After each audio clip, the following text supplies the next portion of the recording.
Sister Mary Barron from Ireland has been the new president of the International Union of Superiors General, or UISG, since the beginning of September.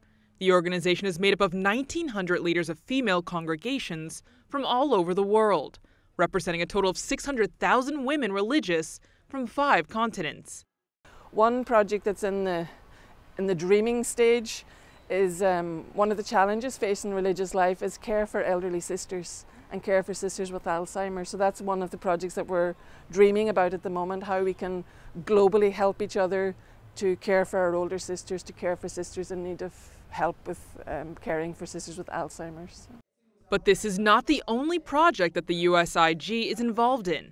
Other initiatives are well known, such as the Talitha Kum project, a network to combat human trafficking and exploitation created in 2009 and now present in more than 70 countries. As for more current projects, the UISG created a Commission for the Guardianship and Protection of Minors in 2020. Its purpose is the safeguarding of children and young people. But it also aims to train religious women in this field. So that commission is working to raise the capacity of congregations to prevent and to respond to abuse of children. And side by side with that formation of our own membership, the Catholic Care for Children International project was set up, and it looks at institutional care offered to children around the world, particularly orphanages, and to see what model of care, a more family-like model of care that can be given to children in these situations. Sister Barron participated in a synod for the first time this past October, where the topic of synodality was discussed.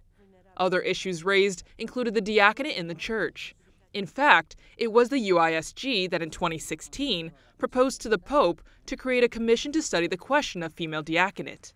Let me say first, the diaconate in general came up because we had deacons present and there was a sense of the need to go back to the roots of the diaconate ministry and retrieve the sense of the diaconate as being much broader than just a liturgical function, being very related to the service of charity. And in the context of that, looking again at the diaconate ministry, the question of women's ordination to the diaconate was also considered. And again, it's a proposal that is in the document that this question continue to be studied and brought to completion in time for next year's synod. As a group, the first time the UISG participated in a synodal assembly was in 2014, when Pope Francis invited them to the Synod on the Family. Since then, the presence of the UISG in these meetings has not stopped.